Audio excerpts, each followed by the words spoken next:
estábamos en nuestro repaso de funciones y habíamos quedado justo en función por partes o función por tramos. Recordemos que hasta ahora habíamos visto principalmente cómo determinar el dominio y el recorrido de una función. Cuando hablamos de dominio, ¿cierto? Hay dominio implícito, pero generalmente nos vamos a comer el apellido, vamos a hablar de dominio, ¿ya? Simplemente. Y entre estas definiciones habíamos quedado en la función por partes, que como le dice su nombre, es una función que en su definición va a tomar diferentes definiciones de la función según los valores de su dominio. Entonces, por ejemplo, tenemos f de x definido en dos tramos, va a tomar la definición raíz de x cuando x es mayor o igual que 0. Entonces, cada vez que nosotros ingresemos, ¿cierto?, nuestro valor de entrada, sea desde 0 hacia el infinito, va a tomar la función como raíz de x. En caso contrario, si nosotros evaluamos un valor de su dominio negativo, es decir, menor estricto que 0, la función va a tomar la forma 1 sobre x. Entonces, para esto podemos visualizar el gráfico aquí en cuestión. Entonces podemos notar que tenemos nuestro eje, ¿cierto? Nuestro eje Y, el cual sabemos que nos divide hacia los reales positivos y hacia los reales negativos, ¿cierto? Ya sea a la izquierda o a la derecha del origen. Entonces, tal como está definida la función por partes, tenemos que va a corresponder a la raíz de x cuando sea mayor o igual que 0. Entonces notamos que en el origen, es decir, en el 0 o en el x igual a 0, está pintado, ¿cierto? Ahí el rojito, es decir, porque sí considera ese valor. Y aquí tenemos el gráfico de la función raíz. Recordemos que la función raíz, si bien, bueno, hablamos de función raíz, pero es una relación, ¿cierto? Porque sabemos que la tenemos que dividir justo en el i igual a 0, ¿cierto? Porque sabemos que la raíz va a ser positiva hacia arriba, la parte de abajo va a ser exactamente lo mismo, en el fondo, que sería esta parte. Pero como no estamos considerando los valores del dominio negativo para la raíz, porque en los valores negativos de la raíz, es decir, cuando x es menor que 0, la función toma otra forma. La función toma la forma 1 sobre x. Entonces, acá tenemos el gráfico de la función 1 sobre x, que generalmente, ¿cierto?, se utiliza mucho para modelar ciertas instancias, ¿sí? Entonces, finalmente, así como a breve resumen, una función por parte o función por tramo es una función que va a tener diferentes definiciones de la función y lo que tenemos que fijar es en los valores del dominio, ¿sí? Entonces, en este caso, como explicita, x mayor o igual que 0, si el valor de entrada es positivo o 0, la función va a tomar la forma raíz. En caso contrario, si tomamos un valor negativo, la función va a tomar la forma 1 sobre x. Ya, hasta ahí no tenemos mayores problemas. Espero. Ahora, igual podemos hacer aquí algunos dibujitos, ¿no? Dado que tenemos... A ver, esperen un segundo, voy a poner la pizarra mejor.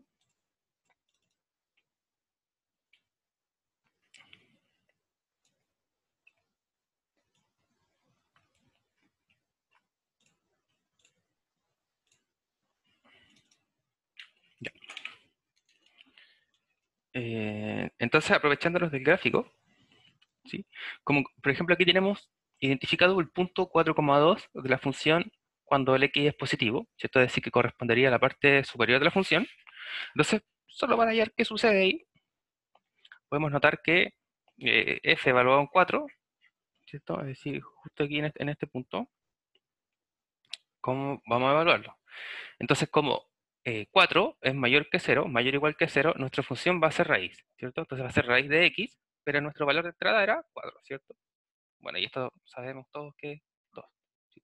Por lo tanto, la imagen es 4,2. Por otro lado, miremos la izquierda de los números positivos, es decir, hacia los negativos, en el menos 2. Entonces, si f lo queremos evaluar en el menos 2, como menos 2, nuestro valor de entrada es negativo, corresponde a la parte de abajo de la función, es decir, x menor que 0. Por lo tanto, al evaluarlo, la función que vamos a tomar es 1 sobre x, es decir, 1 sobre el valor de entrada, que sería menos 2. Y recordemos, ¿cierto?, que cuando tenemos una fracción, si su denominador es negativo o bien si su numerador es negativo, en realidad la fracción es negativa, ¿sí? Por lo tanto, anteponemos el menos y la fracción queda un medio. Es decir, estas cosas son equivalentes, ¿ya? Generalmente porque a veces uno conserva el signo en el número, ¿cierto? Pero en este caso digamos, nos da igual si está en el numerador, en el denominador, o toda la fracción la negativa, ¿ya? Digamos que por algo de orden o por convención, generalmente uno antepone el menos a todo el término, que en este caso sería la fracción, ¿ya? Digo el menos de aquí abajito, se antepone por algo de convención, es decir, los matemáticos nos pusimos de acuerdo para que así fuera, ¿ya? Entonces vamos a ver ahora otra función por tramo un poquito más interesante. Entonces consideremos el valor absoluto de h menor que 1, entonces queremos hallar f evaluado en 1 más h. ¿Cuánto sería? Y entonces para eso, bueno, no tenemos idea, ¿cierto? Pero vamos a utilizar las propiedades de valor absoluto con respecto a h, ¿sí? Para ver dónde está h, más o menos, en qué parte está h, y de acuerdo a eso, ver cuáles van a ser los posibles valores que esto va a tomar. Entonces para este segundo caso, vamos a ver con verde. Entonces notemos que si el valor absoluto de h es menor que 1, por propiedades de valor absoluto, ¿cierto? Vamos a poner el entonces como una flechita. Entonces, ¿qué era lo que nos decía la propiedad? Que entonces h estaba entre menos 1 y 1, ¿cierto? Esa era la propiedad de valor absoluto. Si el valor absoluto es menor que 1, entonces h está entre el menos 1 y el 1, conservando el sentido de la desigualdad. Entonces nosotros lo que queremos evaluar es 1 más h, que sabemos que 1 más h es equivalente a h más 1, ¿cierto? Entonces, si queremos saber dónde está ubicado nuestro h, para saber si corresponde a positivo o 0 o bien negativo, le sumamos 1, ¿cierto?, a todos los lados, nuevamente utilizando las propiedades de orden de los reales. Es decir, si tenemos, ¿cierto?, a mayor que b y sumamos cualquier real a ambos lados, ¿cierto?, la desigualdad se conserva, siempre y cuando sumemos un valor positivo. Sabemos que el 1 cumple esta propiedad. Entonces, si sumamos 1 a ambos lados, vamos a ponerle aquí. Entonces, aquí con rojo vamos a avisar que estamos sumando 1 a todas estas cosas. Y de hacerlo, entonces lo que nos queda sería menos 1 más 1, que es 0, ¿cierto? H más 1, que sería h más 1, o bien 1 más h, vamos a expresarlo como 1 más h, perdón, para que quede como el argumento de la función que queremos hallar, y 1 más 1, ¿cierto? Que sería 2. Bien, entonces así hemos hallado que nuestro término que queremos evaluar en la función está entre 0 y 2. En otras palabras, notamos que este término, 1 más h, está claramente en este dominio, es decir, es mayor o igual que 0. En este caso, mayor estricto que 0. Por lo tanto, si queremos evaluar 1 más h dentro de la función, vamos a tomar la función del primer tramo, como raíz de x. Entonces, lo que podemos concluir es que f evaluado en 1 más h es igual a la raíz de este argumento, que sería 1 más h. Que no tenemos idea cuánto es, ¿cierto? Porque no sabemos h, pero lo hemos expresado de la forma correcta según la definición de la función por tramos. No sé si queda alguna duda eh, ahí, porque posteriormente, desde el límite en adelante, me parece que se hace bastante uso de la función por tramo. Ya es muchas veces más interesante que una función definida tal. Entonces, en este caso, este ejemplo, a pesar de ser sencillo, ¿cierto?, es importante que quede bastante claro.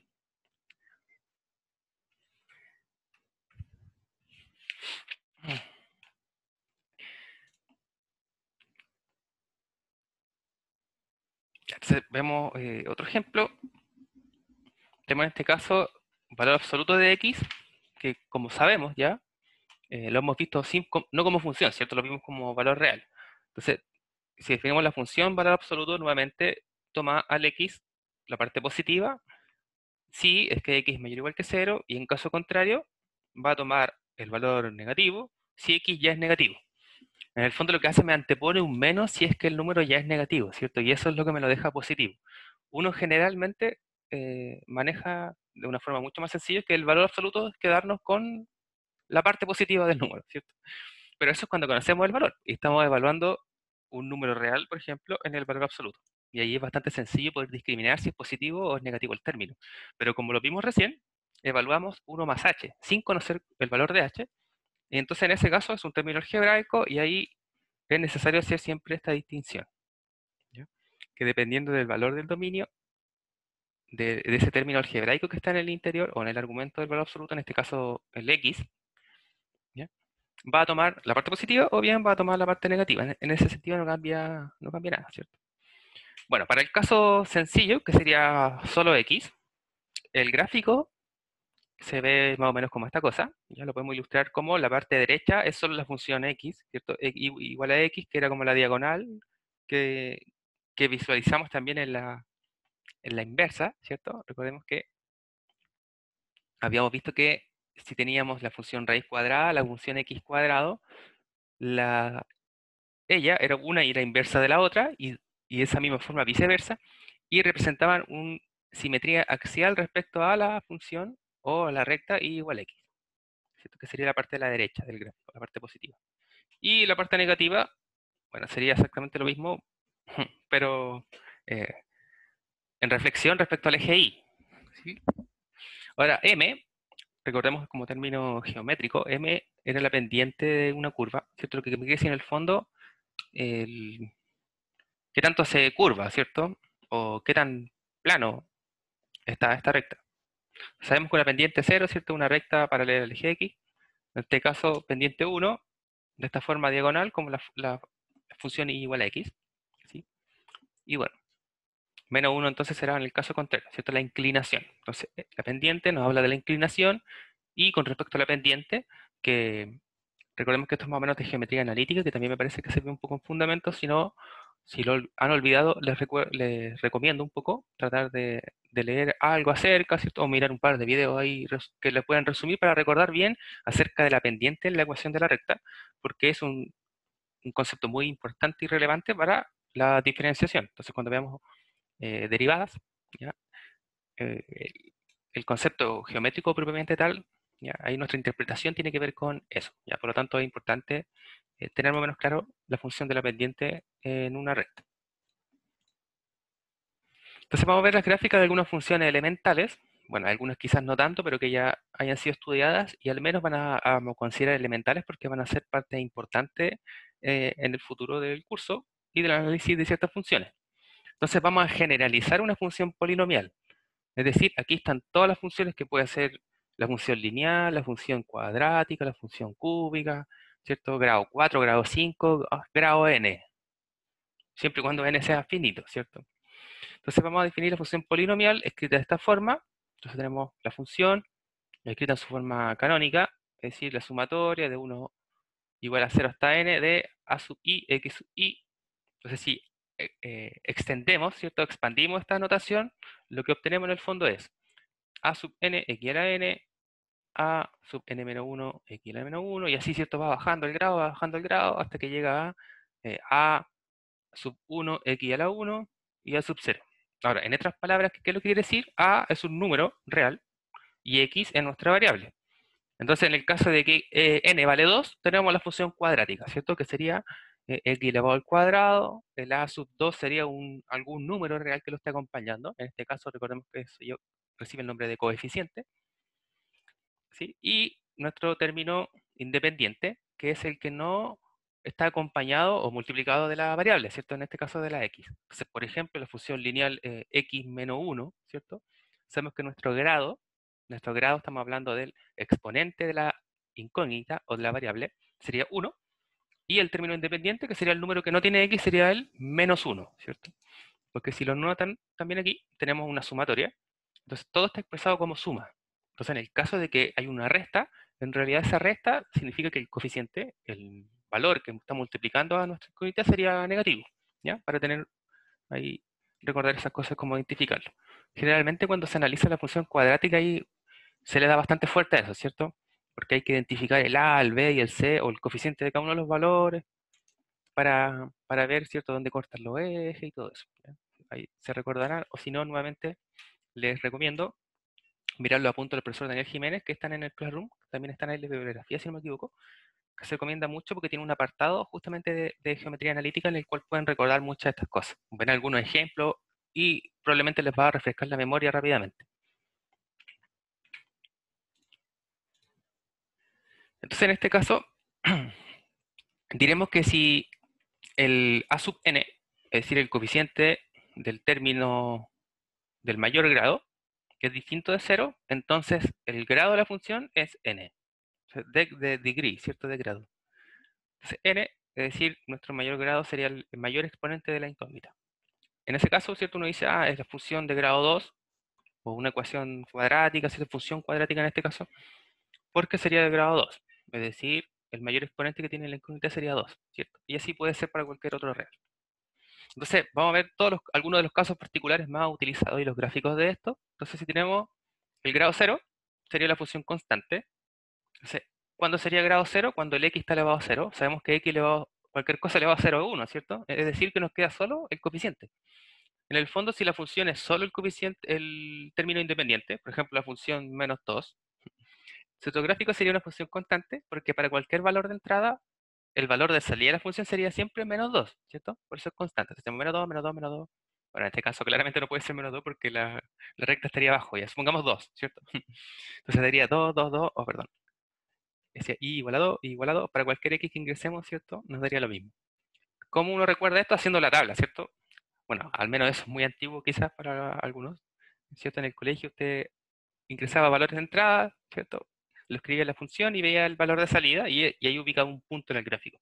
Ubicaba al menos unos 3, 4 puntos y luego trazaba una recta que lo uniera, o en este caso, dependiendo del grado, uno ya sabía si era una recta, si era una curva, ¿cierto? Una parábola, o bien, como en el grado en el caso del grado 3 o grado 4, que sabemos que se comporta más o menos de esta forma. Para el caso del grado 1, ya tenemos la función lineal, el cual representa por una recta, ¿ya? Y que, como vemos, dependiendo del coeficiente y del término independiente, va a estar en función su inclinación, ¿cierto? Dada por la pendiente.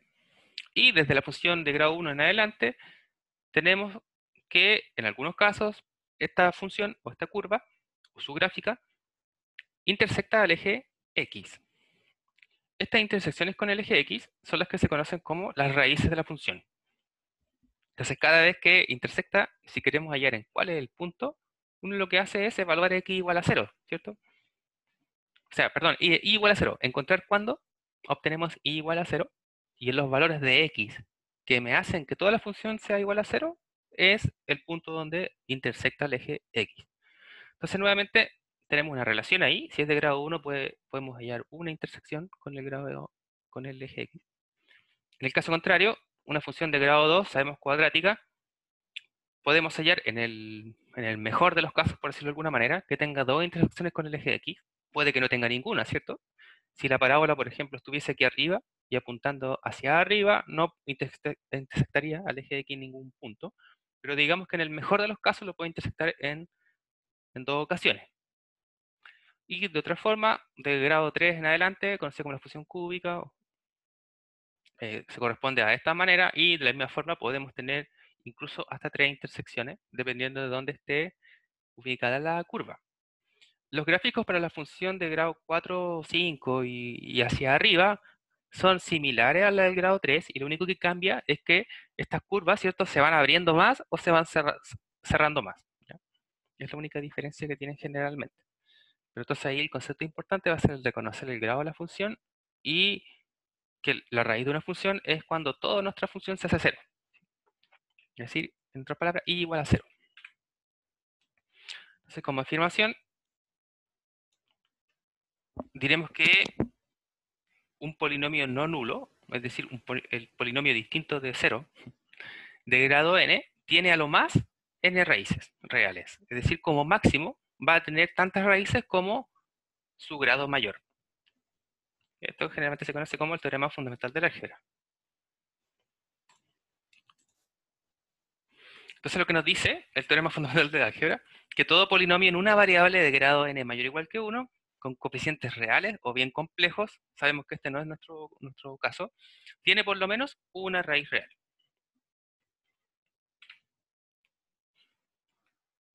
Bien, entonces, luego de esto tenemos una definición que añadir, que es la función de la paridad de las funciones.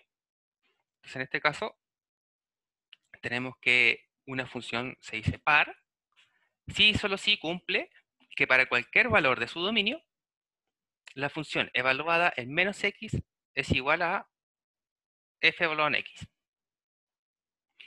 Por otro lado, una función se dice impar si y solo si, para cualquier valor de su dominio, la función evaluada en menos x es igual a menos la función evaluada en x. Entonces, para eso debemos conocer la función, ¿cierto? Uno debe conocer cuánto es f de x, evaluarlo en diferentes valores, ¿ya? Y ver cómo se comporta. Vamos a ver unos ejemplos posteriormente. Como observación, la gráfica de una función par es simétrica respecto al eje y, ¿ya? Entonces, decir respecto al eje y es como que la reflejara, ¿cierto? Se pone un espejo, en otras palabras. Mientras que la función impar es simétrica respecto al origen, ¿ya? Entonces puede estar un poco curvada. Bueno, vamos a ver posteriormente hay unos ejemplos también de gráfica. Sobre todo con las funciones trigonométricas, ¿ya? Ahí la función seno y la función coseno, una es par y la otra es impar, ¿cierto? Eso también lo vamos a ver y lo vamos a utilizar, por lo tanto, vamos a dejar cuando lleguemos a analizar más acerca de las funciones trigonométricas. Oh. Entonces vamos a ver en un ejemplo, vamos a determinar si estas funciones dadas corresponden a ser par, impar o bien ninguna de ellos según su definición. Entonces vamos a ver el primer caso. Si tenemos la función x cuadrado, tenemos que ver, entonces, la función, recordemos que la definición nos decía que si evaluamos f de x o bien f en menos x, ¿cierto? Entonces, si estos eran iguales, era par. Si no, en el fondo, eran impar. Y si tampoco cumple ninguna de ellas, ¿cierto? No es par ni tampoco es impar. Entonces, para el primer caso, notemos que f de x, bueno, ya viene dado, ¿cierto? Es x cuadrado. Pero por otro lado, f de menos x sería menos x, todo esto elevado al cuadrado, ¿cierto? Sabemos que por propiedad de los reales, cualquier real elevado al cuadrado es positivo, ¿cierto? Por lo tanto, esto es equivalente a x cuadrado. Entonces, esta es una propiedad, recordemos los reales por aquí. Teníamos que x cuadrado era igual a menos x al cuadrado, ¿cierto? Para x real. Y sabemos que x cuadrado es equivalente a f de x, ¿cierto? Entonces, justamente esta es la definición. Si notamos, tenemos que f de menos x es igual a f de x, y es lo que cumple la definición de ser una función par. Por lo tanto, ¿cierto? En este caso f de x es una función par.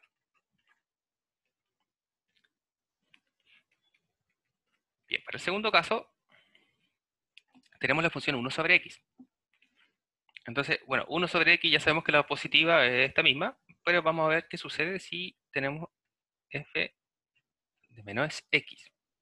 Entonces, si evaluamos f de menos x, esto corresponde a 1 sobre menos x, que como bien dijimos, esto es lo mismo que menos 1 sobre x, y que como sabemos que f de x igual a 1 sobre x, esto es equivalente a menos f de x. Entonces notamos que si tenemos que f de menos x es igual a menos f de x, corresponde con la definición que le dimos a función impar.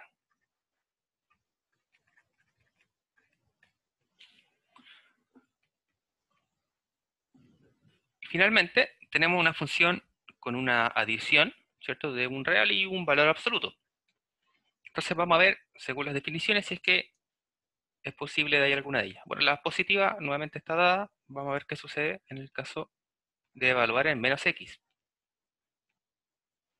Si evaluamos menos x, entonces cada x, ¿cierto?, va a cambiar por menos x. Entonces vamos a tener menos x más el valor absoluto de menos x.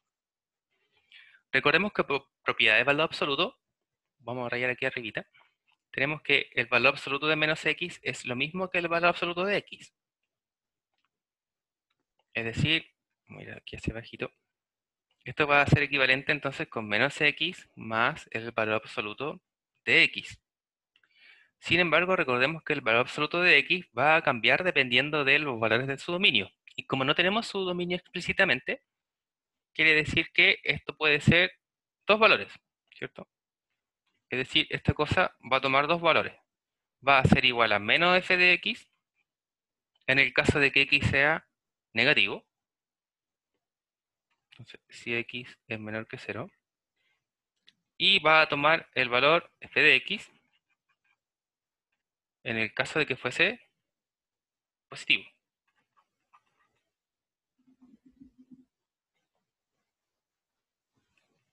Lo que quiere decir en el fondo, bueno, esto claramente no puede ser lo mismo, por lo tanto no cumple la definición de ser par ni de ser impar. Es decir, no es ninguna de ellas.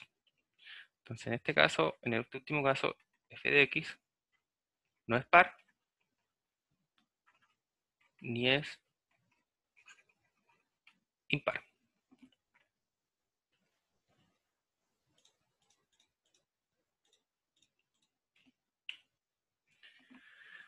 Bueno, luego de eso entonces tenemos que hacer un repaso de las funciones trigonométricas que van a ser bastante importantes cuando desde el límite en adelante, ya hemos acordado a partir del próximo lunes comenzar con límites, con las definiciones, ¿cierto? Continuidad y lentamente, pero las funciones trigonométricas van a ser gran parte de nuestro objeto de estudio, sobre todo cuando lleguemos a derivadas, ¿ya? Y aplicaciones de la derivada.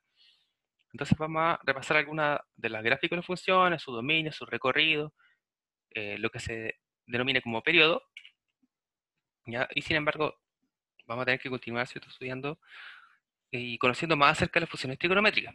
Entonces, previo a esto también vamos a hacer un par de observaciones, ¿ya? Para evitar ahí que suceden algunos errores. Entonces, observación, vamos a colocar aquí arribita. Entonces, la primera observación es que vamos a trabajar con todos los ángulos en radianes, ¿ya?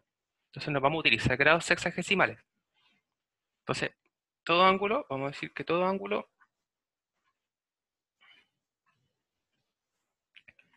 se medirá en radianes. ¿Qué es lo que quiere decir esto? Vamos a considerar siempre entonces que 180 grados es igual a pi. Pi radianes, ¿cierto? Generalmente vamos a omitir, digamos, su apellido, vamos a hablar de pi. Pi 180. Pi medio 90, ¿cierto? Pi cuarto 45 y así sucesivamente. Entonces, una de las grandes cosas que tenemos que tener bastante claro nuevamente es que cuando nos pidan, supongamos, no sé, tal función evaluada en pi medio, ¿cierto? Entonces, ahí la idea es principalmente evaluar en pi medio, ¿ya? Y respecto a eso, ver cómo se comporta la función. O cuál es el punto ubicado, ¿cierto?, para un valor de pi medio. Lo que quiere decir en el fondo esta observación es que está completamente prohibido evaluar f en 90, por ejemplo, ¿ya? Y establecer ese cálculo y que me dé, no, supongamos, 3,45, cosas por el estilo, ¿ya? Entonces, vamos a decir eso como observación, y la observación 2 y más importante es que pi bajo ningún caso lo vamos a considerar como 3,14, ¿ya? Ni aunque sea 3,14, 15, 16, 21, una aproximación. Pi, vamos a decir que pi es pi, ¿ya? Vamos a quedar con eso. Entonces, aunque lleguemos a un resultado final en el que solo quede expresado algo algebraico con respecto a pi, con eso estamos bastante conformes, ¿ya? Entonces, no vamos a aproximar los valores de pi. Entonces, en el fondo, otra manera de decir también que la calculadora no va a ser muy amistosa con nosotros, ¿cierto? Porque sabemos que la calculadora generalmente nos va a dar aproximaciones de valores. Entonces, si ingresamos pi, nos va a dar un número real como resultado y lo que queremos nosotros es una expresión algebraica, ¿ya? No un real. Entonces, las funciones trigonométricas, tenemos la función seno, ¿cierto? Que es la que se presenta acá a la izquierda, y como notemos, se parece mucho, ¿cierto?, al gráfico de la función coseno, con un breve desfase, ¿sí? Están corridas, si se dan cuenta, ahí en pi medio, ¿sí? Entonces, si acá, digamos, la empujamos pi medio hacia adelante, nos va a quedar igual que la función seno. Entonces, estas dos tienen muchas particularidades y se parecen en mucho. Si podemos notar, el dominio, tanto de la función seno como de la función coseno, son todos los reales. Entonces, no tiene ningún hoyito por ahí, ¿cierto? Ningún agujero, ningún salto. La función siempre está bien definida. Su rango, o bien su recorrido, corresponde entre el menos 1 y el 1. Y recordemos que, como habíamos señalado, eso lo podemos observar en el gráfico respecto al eje Y, ¿cierto? Entonces, si notamos, tenemos entre el menos 1, bueno, aquí está el menos 1, no está notado, entre el menos 1 y el 1, ¿cierto? Va a oscilar, lo mismo que la función coseno. No se nos va a salir nunca entre el menos 1 y el 1. Eso también se puede denotar de otra forma, o digamos como lo del rango, es equivalente con decir que el valor absoluto de la función seno de x es menor que 1. En el fondo, como habíamos dicho antes, ¿cierto? Si estaba escrito de esta forma, por propiedad de valor absoluto, es equivalente con que el seno de x está entre menos 1 y 1, ¿cierto? que es lo mismo que nos dice aquí nuestro recorrido o el rango. Lo mismo para la función coseno. También se puede hablar de que el valor absoluto de la función coseno de x para cualquiera sea de x es menor que 1. Está acotado por el 1 en el fondo. También se habla del concepto de periodicidad, una función periodo, una función periódica, es cuando, dado su periodo, una función es k periódica o p periódica, si cada p intervalos la función se comporta de la misma forma. Para el caso de estas funciones trigonométricas, cumplen con ser 2pi periódicas, y lo que quiere decir es que cada cualquier intervalo de 2pi, la función es exactamente la misma. ¿Cuál es la facilidad que tiene una función pi periódica, en este caso 2pi periódica? Es que no necesitamos analizar toda la función en todos los reales, porque su dominio es todos los reales, ¿cierto? Y podemos encontrar cosas extrañas a veces cuando son, en este caso, no como estas funciones que se comportan de la misma manera. La gracia de esto es que nos permite solo analizar entonces una curva entre 0 y 2pi, y sabemos que para el resto de todo su dominio se va a comportar exactamente de la misma manera. ¿Ya? Entonces las funciones 2pi periódicas o bien pi periódicas, como la función tangente acá, ¿ya? Tienen esa relevancia para su estudio. Entonces, la otra función que notamos que no se comporta de la misma manera es la función tangente. También recordemos ahí que podemos relacionar tangente con estas dos anteriores, ¿cierto? Ahí seno sobre coseno. Entonces, la función tangente tiene que su dominio, nuevamente son todos los reales, excepto los que son múltiplos de, o múltiplos, o suma con sus múltiplos de pi medios. Entonces, si notan aquí, tenemos puras asíntotas en todos los términos relacionados con pi medio. Sería en pi medio, si a pi medio le sumo pi, sería 3 pi medio, ¿cierto? Si le sumo 2 pi, sería 5 pi medio, y así. Entonces, cuando habla aquí de n, pi, es porque el n es un número natural. Puede ser 0, puede ser 1, 2, 3, 4, para cualquiera de ellos. O incluso negativos. De hecho, perdón, son enteros. Me equivoqué. Es decir, aquí n es entero. Entonces n puede ser 0, puede ser 1, puede ser menos 1, puede ser menos 2, ¿cierto? Y esto lo que quiere decir en el fondo es que no está definido, tiene como agujero en estos, justamente en estos puntos, aquí. Entonces, estas líneas puntuadas presentan asíntotas. Y recordemos que las asíntotas significan que esta curva se va acercando mucho, pero nunca va a tocarla o intersectarla. ¿Sí? Entonces, esta curva tangente presenta asíntotas en todo este punto, y notamos que su periodo es pi, dado que si nos la analizamos, por ejemplo, solo entre menos pi medio y pi medio, la función se comporta exactamente de la misma manera para cualquiera otro intervalo de su dominio. Entonces, esa es la gracia, digamos, de tener funciones periódicas.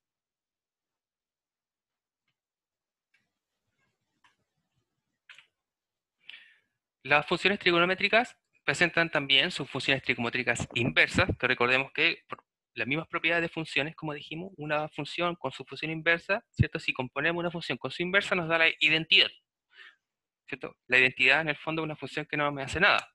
Si yo le ingreso x, me la deja en x, ¿cierto? Esa es la función identidad. Una función más fome toda, digamos. Si yo le ingreso el 1, me deja el 1, si le ingreso el menos de raíz de 2, me da el menos raíz de 2, ¿cierto? Entonces la composición entre cualquier función y su inversa sucede lo mismo. Entonces cada función trigonométrica tiene su propia inversa. Se presenta la función cosecante como la inversa del seno de x. Eh, bueno, como la notamos aquí, como inversa multiplicativo, en este caso, tenemos la función secante de x como la inversa del coseno de x, y tenemos la función cotangente como la inversa de la función tangente. Entonces aquí nuevamente tenemos que hacer la observación por un juego de palabras, por así decirlo, ¿cierto? Porque yo estoy hablando de inversas y a la vez estoy hablando de inversos como multiplicativos, ¿cierto? Entonces, estas, vamos a decir, multiplicativo.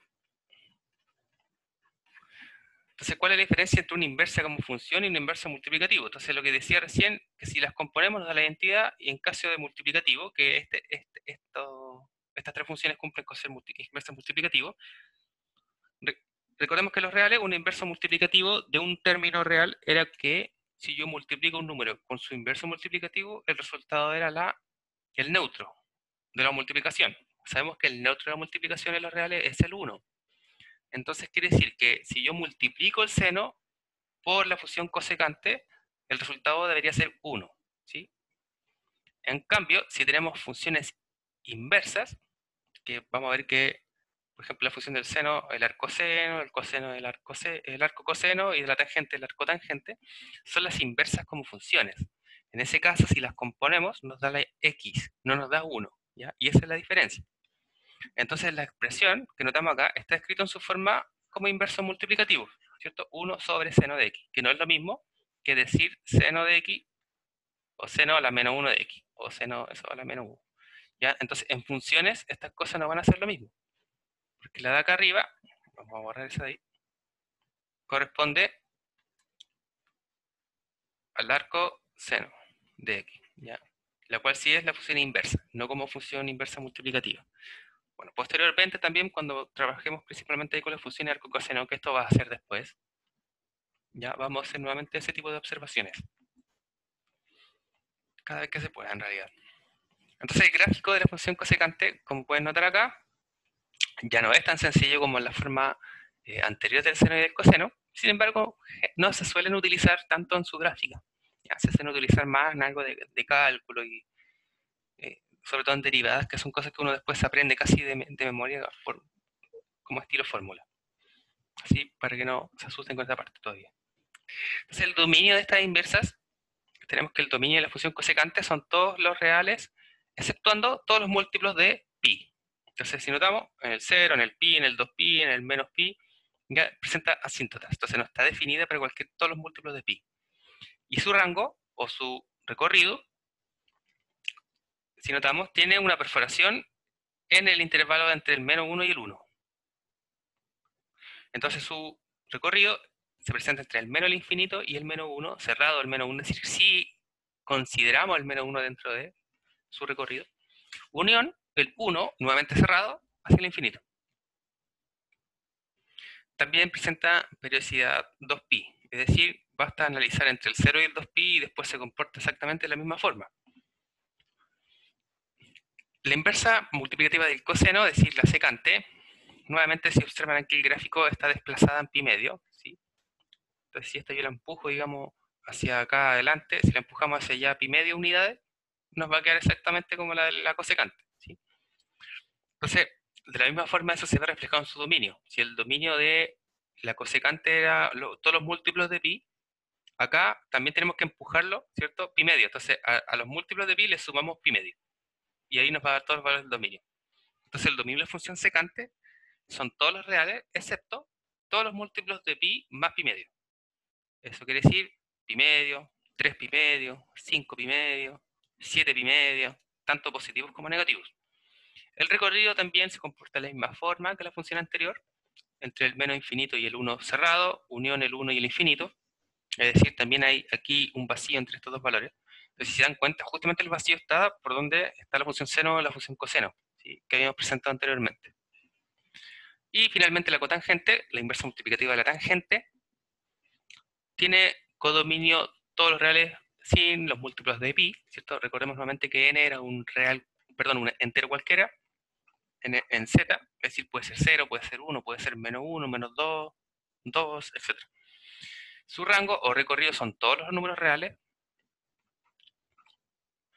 y también presenta periodicidad pi. Entonces este es más sencillo, ¿cierto? Podemos solo analizar en esa parte de la función y el resto para allá se va a repetir exactamente de la misma forma.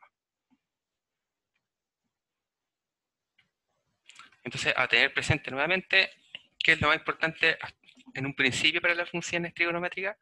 Que si tenemos, supongamos, la cosecante de pi medio, no aproximar, ¿cierto?, a 90. No evaluarlo como un valor, sino que simplemente conformarnos, digamos, con tener cosecante de pi medio y listo. Perdón. Entonces vamos a ver algunos ejemplos. Vamos a considerar la función, vamos a terminar el dominio y el recorrido de algunas funciones, ya, porque como lo había señalado anteriormente, una de las primeras partes que se va a evaluar conjunto con los ejercicios que quedaron, que recordemos que les envié el desarrollo de muchos de ellos, de inecuaciones lineales, tiene que ver con el dominio, el recorrido o el análisis general de las funciones, es decir, determinar el dominio, el recorrido, ver si son pares, si son impares, Y bueno, vamos a agregar algunas posteriores definiciones también el día viernes acerca de si la función es creciente, si la función es decreciente y cosas así. Entonces, ahora vamos a ver cómo determinaremos el dominio y el recorrido de una función de esta naturaleza. La función está dada como x cuadrado sobre 1 menos valor absoluto de x. Entonces, para eso tenemos que determinar primero las restricciones. Entonces, las restricciones, recordemos que dependían de esas tres observaciones que hicimos, que no podían pasar inadvertidas. Si la función era una fracción, su denominador no podía ser cero, ¿cierto? O bien, si teníamos presente un logaritmo o una raíz, teníamos que tener cuidado también. En este caso no tenemos estas últimas dos, ¿ya? Presenta solo la de ser una fracción, por lo tanto ahí tenemos que observar qué sucede. Entonces lo primero que vamos a hacer aquí es ver el dominio. Entonces para la restricción,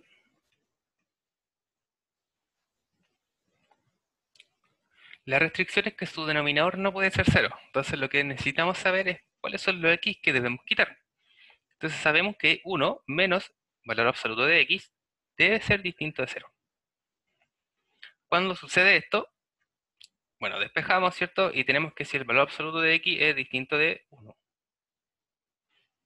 Esto, en otras palabras, lo que significa, por propiedad de valor absoluto nuevamente, es que x tiene que ser distinto de el más y del menos 1, ¿cierto? Entonces esto lo podemos expresar como que el dominio de nuestra función simplemente son todos los números reales menos los valores que debemos quitarle, que serían el menos 1 y el 1. En este caso no vale la pena poner más 1, ¿cierto? 1. O también ahí podemos colocarle nuevamente así como más menos 1 junto. Ahora, si alguien gusta escribir esto nuevamente como intervalos, pues podemos denotar como el intervalo abierto desde el menos infinito hasta el menos 1, unión del menos 1 hasta el 1, unión del 1 hasta el infinito, ¿cierto? Que recordemos que dicen exactamente lo mismo. En el fondo los que no pertenecen son los que están aquí al medio, que sería el menos 1 y el 1, lo mismo que dice anteriormente. Entonces eso también nuevamente queda al gusto del consumidor. Generalmente lo que uno recomienda, cuando es más corto, es utilizar esta notación, y cuando no quede mucha forma, ¿cierto? Uno va a utilizar la de acá. Por ejemplo, aquí como hay solo un punto que no pertenecen, generalmente uno lo escribe de la primera manera. En cambio, si hay también un pedazo grande, digamos un intervalo que tenemos que quitarle, ahí no hay mucha oportunidad ya de variar y uno lo va a expresar en su forma de intervalos. Para ir al recorrido, lo que tenemos que notar es la definición de la función. Entonces recordemos que para el recorrido lo que uno hace es intercambiar en el fondo los valores de x con y, ¿cierto? Entonces para el recorrido de la función f, notemos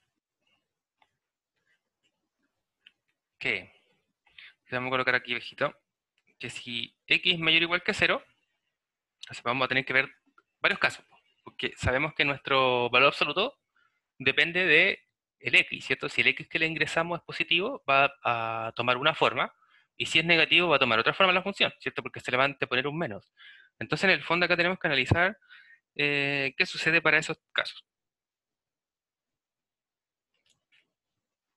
Entonces, vamos a poner aquí un puntito, ya. Si x es mayor o igual que 0, y además, como notamos por el dominio, tenemos que quitarle el 1, ¿cierto? Porque si dejamos el 1 ahí presente, esta cosa queda mal definida. En el fondo, daríamos opción a que el denominador sea 0 y eso no se puede. Entonces, tenemos que restringir siempre al valor que nos traiga algún conflicto. Y entonces, si consideramos los valores positivos y distintos de 1 para no tener problemas con su definición, la función, que también recordemos que f de x, y esto por notación, ¿cierto? F de x o y se puede escribir de cualquier forma, ¿cierto? Entonces vamos a poner que y es la función x cuadrado sobre 1 menos x, ¿cierto? Y ahora, ¿por qué le sacamos el valor absoluto? Porque estamos considerando valores positivos, ¿cierto? Y recordemos que el valor absoluto era x si es que x era mayor o igual que 0, ¿cierto? O menos x si es que x es negativo. Entonces, después vamos a tener que ver este otro caso. Y entonces, tomando el primer caso, tenemos este tipo de función, ¿cierto? Y aquí lo que uno hace es despejar, ¿cierto? Despejar x respecto a y. Entonces, bueno, aquí vamos a mirar hacia abajito. Si despejamos, sería en el fondo multiplicar el denominador, ¿cierto? Multiplicando acá. Y luego aplicar raíz cuadrada, ¿cierto? Para quitar este múltiplo. Entonces tenemos menos i más menos i cuadrado más 4i. Todo esto en raíz. Medios.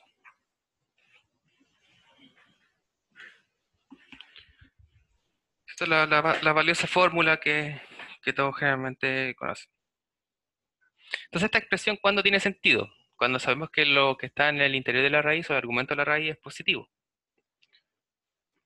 Entonces, vamos a colocar aquí expresión que tiene sentido si i es menor o igual que 4 y si i es mayor o igual que 0. Entonces, en el fondo, si es positivo, todo bien. Y si es menor o igual que 4, en ambos casos, si es menor o igual que 4, va a seguir siendo lo que nos interesa. Ahora, la gracia de esto, además, es que podemos notar que la función es par. Entonces recordemos que para que la función fuera par, significaba que f de x era equivalente a f de menos x, ¿cierto? Ya, ¿y por qué eso sucede? Porque si evaluamos menos x, ¿cierto? El numerador es positivo, y en el denominador nos va a quedar el valor absoluto de menos x, ¿cierto? En el fondo, el de arriba sabemos que nos va a quedar así. Este es el valor absoluto. Y nuevamente, por propiedad tanto de los reales, tenemos que esto es equivalente, ¿cierto? Porque si está elevado al cuadrado siempre su argumento es positivo. Y también sabemos que el valor absoluto de x, tanto positivo o negativo, es lo mismo. Entonces las funciones son equivalentes, ¿sí? Entonces notamos que tenemos exactamente la misma cosa. Así que cumple la definición de ser una función par. Si cumple la definición de ser par, la gracia entonces es que tanto para el x positivo como para el x negativo se comporta de la misma manera. Entonces, eso nos permite no tener que mirar cuando x es menor que 0, porque se va a comportar exactamente de la misma manera. Entonces, aquí vamos a ver el punto. Por ser una función par, las imágenes, es decir, lo que sale al evaluar la función, para los valores negativos, ¿cierto? Que era lo que, el otro caso que nos faltaba ver, son las mismas. Son las mismas que para menos x. Entonces, finalmente, solo basta considerar estos valores y así obtenemos el recorrido. Entonces, el recorrido, vamos a colocar acá, por lo tanto, el recorrido de f como intervalo va a estar entre el menos infinito y el 4, ¿cierto? Lo que tenemos y menor o igual que 4, entonces el máximo valor que va a tomar es 4 cerrado, porque tenemos mayor o igual, unión. El 0 también está permitido, ¿cierto? Por mayor o igual. Tenemos 0 cerrado, cerrado, sí, hasta el infinito. Abierto.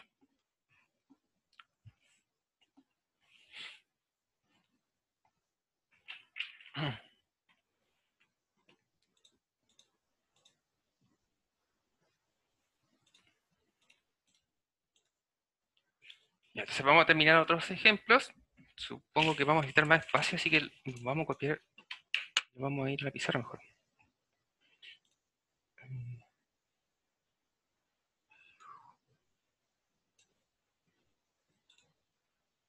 Ahí sí. Mira, para así no estar achicando esta cosa, ¿cierto? Y entonces queremos determinar la compuesta de dos funciones. Tenemos f compuesto g de x y g compuesto f de x, y queremos verificar las que cumplen las condiciones.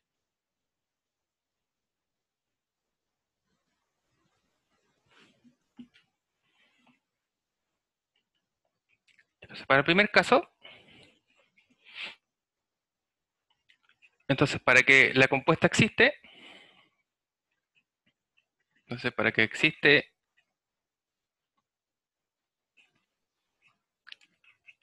f compuesto g,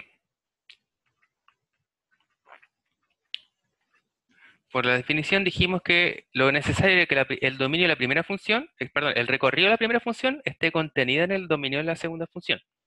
A aplicar, ¿cierto? Entonces, el recorrido de la que está más cerca de x, que sería g, es subconjunto o bien está contenida en el dominio de la función que está más lejos, que es la segunda que vamos a aplicar, por definición, ¿cierto? Que es f en este caso. Ya, entonces, tenemos eh, explícitamente f y g, podemos determinar su dominio de manera arbitraria. Entonces, en este caso, la segunda función g, tenemos que saber su recorrido. Vemos que es una función lineal, ¿cierto? Entonces, la función lineal no tiene problema con nada en su dominio, por lo tanto, tampoco lo vamos a tener en el recorrido. Entonces, aquí rápidamente podemos determinar que el recorrido de g es todos los reales, ¿cierto? No tenemos que fijarnos en restricción y cosas por el estilo. Pero el dominio de f sí presenta algún problema. Su problema sería nuevamente el denominador, que sabemos que si x toma 2, nos quedaría 0 en el denominador, cosa que no está permitida. Por lo tanto, el dominio de f son todos los reales excepto aquel valor que nos da problema, que sería el 2. Entonces lo que queremos ver que necesariamente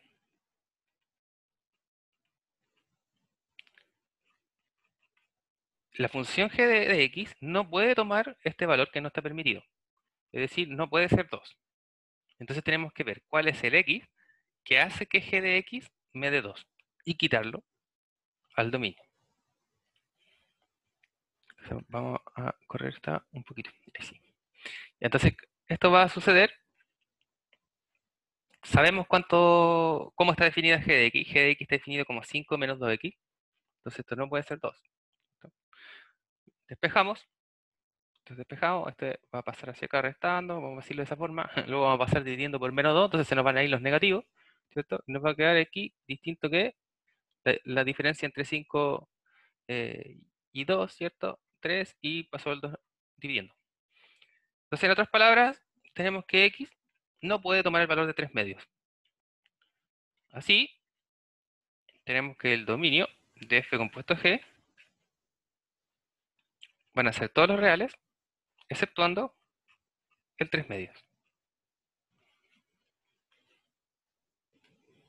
Entonces, si aquí hubiéramos tenido más valores, ¿cierto? O un intervalo, tendríamos que haber visto cuáles son los valores de g de x que no pueden ser, ¿cierto? Los que acabamos de restringir. En este caso, como había solo un 2 de restricción, ahí no había mayores problemas. Ahí sí. Ah, de nuevo. Ahí sí.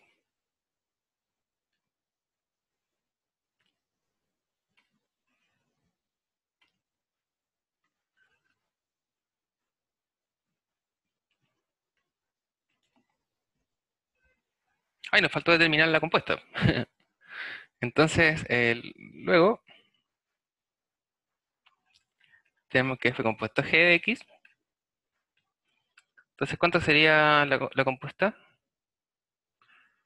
Bueno, uno aplica primero g, que es la que está más cerca, ¿cierto? Y luego f. Entonces sería en el fondo f de g, que ya vimos cuánto era g de x, ¿cierto? Que era 5 menos 2x. Y como f de x era x cuadrado menos 1 sobre x menos 2, en el fondo vamos a ingresar esto donde está cada uno de los x. Entonces, vamos a recordar por aquí, al ladito, vamos a poner, recordemos que f de x, que era x cuadrado menos 1, x menos 2, ¿cierto? Entonces, como este es el argumento, ahora todo esto es lo que vamos a cambiar por x aquí y por aquí acá abajo, ¿ya? Y conservar todo el resto. Entonces, lo que nos va a quedar, bueno, en su forma extendida, va a ser 5 menos 2x, todo esto al cuadrado, menos 1, y en el denominador nos va a quedar 5 menos 2x menos 2. Ya, ojo con los paréntesis también para no tener cuidado con los cambios de signo cuando correspondan. Entonces, acá al de abajo no le coloqué paréntesis porque el menos viene después, ¿ya? Y ahí en este caso nos va a influir de alguna forma. Y bueno, ahí uno después reduce, ¿cierto? De alguna de la manera más sencilla, ahí tienen cuadrado de binomio. Entonces tenemos el primero al cuadrado, ¿cierto? El doble del primero por el segundo, que sería el doble de 10, 20x, más el segundo término al cuadrado, que sería 4x cuadrado. Entonces ahí, bueno, son cosas bastante básicas, pero no podemos cometer esos errores, ¿cierto? Como que si tenemos 2x elevado al cuadrado, recordemos que eso no es lo mismo que 2x elevado al cuadrado, ¿cierto? Porque acá estamos elevando ambas cosas. Eso nosotros lo vimos como propiedad de AB elevado al cuadrado, era lo mismo que A al cuadrado, B al cuadrado, ¿cierto? Ya, entonces, en el fondo esto, 2x así elevado al cuadrado, es lo mismo que 2 al cuadrado, x cuadrado, que es lo mismo que 4x cuadrado. ¿Ya? Entonces, ojo con no cometer ese tipo de errores, porque a veces de apurado, en realidad uno los comete, ya, más que porque no sepan, es porque está apurado generalmente, cosas por el estilo, y ahí suelen ocurrir ese tipo de errores. Entonces tenemos esta expresión, nos falta restar un 1, o perdón, vamos a volver al negro. Y su denominador, entonces tenemos que agrupar términos semejantes, que en este caso sería el 5 menos 2, ¿cierto? Nos da menos, perdón, 3 positivo menos 2x, y listo. Entonces nuevamente acá en el numerador también podemos reducir términos, entonces el menos 1 se lo vamos a quitar al 25, ¿ya? Vamos a dejarlo expresado inmediatamente como 24, en ese caso. Y se puede aquí factorizar para escribir, digamos, de una forma más sencilla el valor de todas maneras. Entonces, por ejemplo, uno puede colocar aquí 4 factor de, eso sería 6. Bueno, vamos a ordenar también desde el x cuadrado hacia el término que no tiene variable, ¿ya? Entonces sería x cuadrado, acá sería 5x, ¿cierto? Y por el 24 sería más 6. Entonces todo esto es factor de 4, factorizamos por 4. Generalmente siempre es útil factorizar en el caso de que se puede reducir. Recordemos que cada solución siempre deberemos entregarla en su forma irreducible, es decir, lo más simplificado posible. Ya, entonces en este caso esto corresponde finalmente a lo que queremos que era nuestra compuesta entre f y g.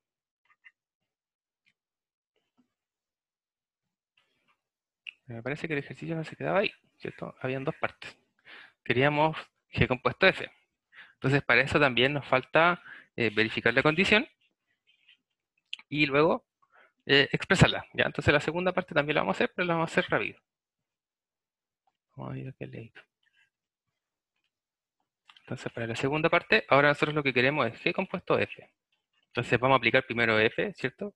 Y luego g. Recordemos que esto por definición era g evaluado en f de x. Entonces uno conoce g y f en este caso.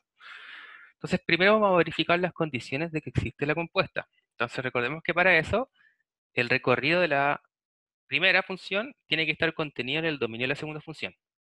¿Ya? Entonces necesitamos que el recorrido de f esté contenido en el dominio de g.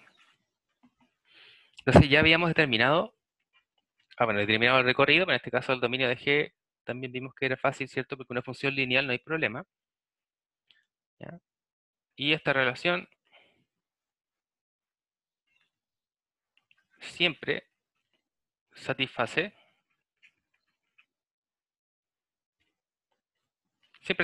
en el fondo, siempre se satisface. Eh, Vamos a decir, dado que el dominio de G es todo R, siempre se satisface. ¿Por qué? Porque el recorrido de la función f siempre va a ser un subconjunto de los reales. En este caso, el recorrido de f, a pesar de que sea solo el 0, o solo el 1, por ejemplo, siempre va a ser un subconjunto de los números reales, por lo tanto esta relación se satisface siempre a pesar de que no explicitemos el recorrido de f, ¿ya? Porque siempre va a ser un subconjunto real. Recordemos que nuestras funciones, ¿cierto?, estaban definidas de un subconjunto de R hasta B, que también es un subconjunto de R, ¿cierto? Entonces, en el fondo, cualquiera sea este subconjunto, siempre va a ser subconjunto de R, por lo tanto, lo que queremos acá siempre se cumple, dado que el dominio de G sabemos que es R. Entonces, en este caso, sabemos que la compuesta existe sin mayores problemas, ¿ya? Luego, el dominio de esta compuesta, entonces va a ser el dominio de, con respecto al dominio de F, ¿cierto? Que el único valor que nos daba problema aquí era el 2. Entonces notamos que es claramente el dominio de f.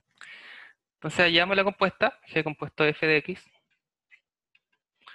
Entonces primero aplicamos f y, perdón, sí, f.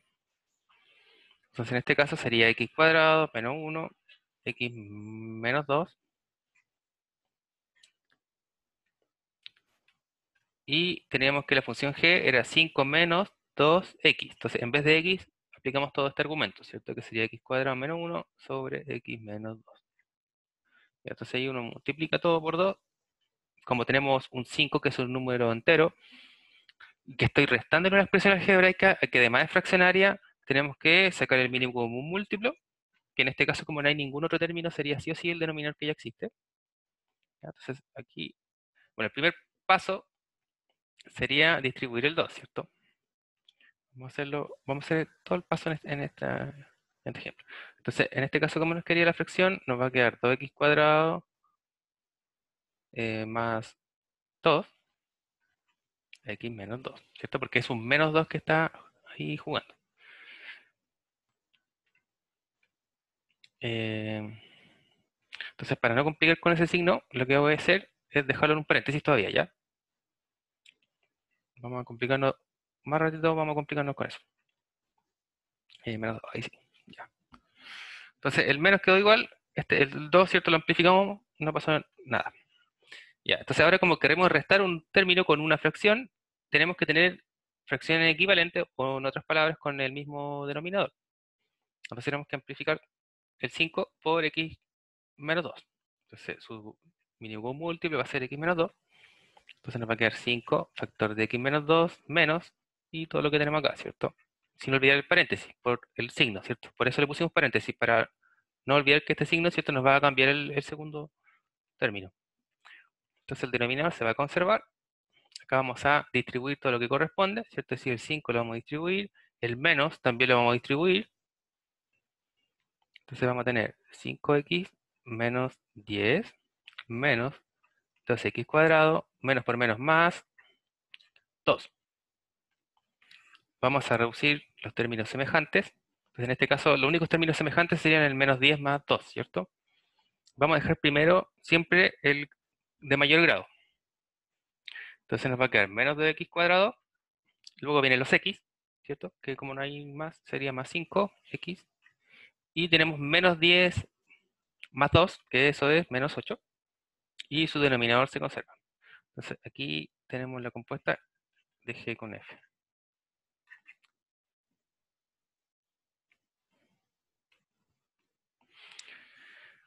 Bien, chicos, entonces con este ejemplo terminamos con lo que queríamos ver hoy.